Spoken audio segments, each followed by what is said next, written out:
10 గంటల చిల్లర నుంచి కాదు 10 గంటల చిల్లర నుంచే మర్డర్ జరిగింది 12 చిల్లర 1 గంటకి. ఆ టైంలో 10 గంటల చిల్లర నుంచే పోలీసుల కోసం రక్షణ కోసం ఫోన్ చేస్తుంటే వాళ్ళు ఎప్పుడో 3 గంటల తర్వాత పోలీసు వస్తారు, వాళ్ళ ముందే మర్డర్ చేస్తారు. వాళ్ళందరూ వెళ్ళిపోయిన తర్వాత ఎస్పీ గారు నిద్రలేస్తాడు. అప్పుడు ఊళ్ళోకి శవాన్ని కాపలా కాయటం కోసం ఒక 100 మంది పోలీసులు పంపిస్తారు. చూడండి విచిత్రం ఈ రెడ్ బుక్ పరిపాలన. అయ్యా మమ్మల్ని చంపేస్తారు కాపాడండి అని చెప్పని పోలీసులకు చెప్పుకుంటే పోలీసు రారు. నంద్యాల హెడ్ క్వార్టర్కి 12 కిలోమీటర్లు పోలీసులు రారు. కానీ మర్డర్ చేసిన ముద్దాయిలందరూ కూడా ఊరేగుతూ ఊరు దాటి బయటికి వెళ్ళిపోతే, వాళ్ళు దాక్కుండా పరారైపోయి వెళ్ళిపోతే, అప్పుడు శవాన్ని కాపలా కాయటం కోసం అంటే ఒకవేళ వైఎస్ఆర్ కాంగ్రెస్ పార్టీ వాళ్ళు ఈ చంపేసినటువంటి ఆవేశంలో ఏమన్నా తిరగబడి తెలుగుదేశం వాళ్ళు ఇళ్ల మీదకి వెళ్తారని అనుకుంటా అప్పుడు వచ్చేసారు సార్ 100 మంది పోలీసులు.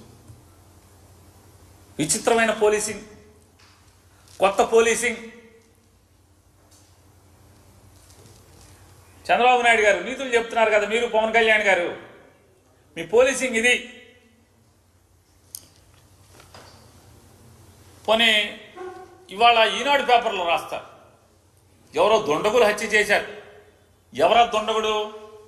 చూడండి ఆ దొండగుడు ఎవరు రాయటానికి చేతులు కూడా రావట్లా పాపం ఈనాడు పేపర్ వాళ్ళకి.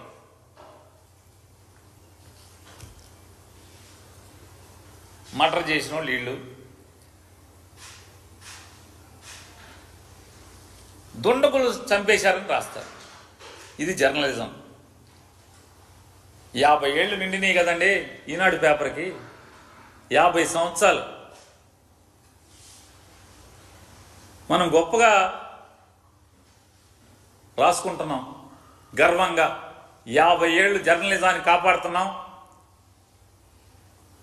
50 ఏళ్ళు చాలా జీవితాలు మార్చాం, చాలా జీవితాలని మార్చాం, చాలామంది జీవితాల్లో వెలుగు చూపించాం, స్ఫూర్తి నింపాం.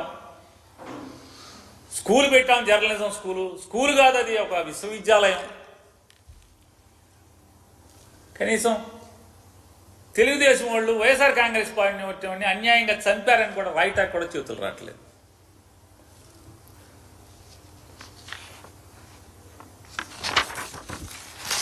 అంటే ముందే నన్ను చంపుతున్నారయ్యా, చంపుతాకు వస్తున్నారయ్యా అని చెప్పుకున్నా కూడా నిన్న జరిగినటువంటి నంద్యాల సంఘటనే ఎంత హృదయ విదారకం.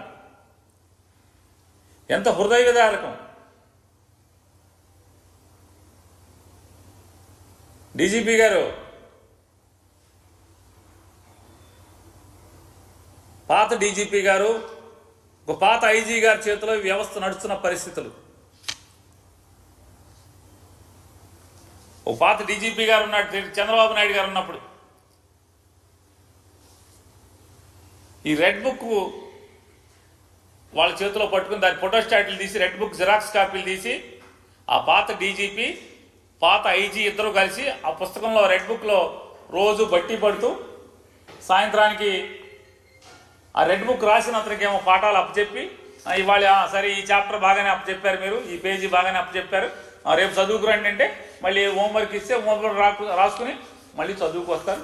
పోలీస్ వ్యవస్థ మొత్తం ట్రాన్స్ఫర్ల దగ్గర నుంచి, సస్పెన్షన్ల దగ్గర నుంచి, ఎవరిని సస్పెండ్ చేయాలి, ఎవరిని విఆర్కు తీసుకురావాలి, ఎవరిని పోస్టింగ్లు ఇవ్వాలి,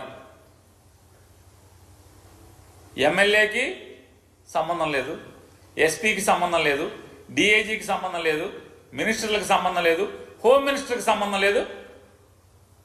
ఒక రిటైర్డ్ డీజీపీ, ఒక రిటైర్డ్ ఐజీ,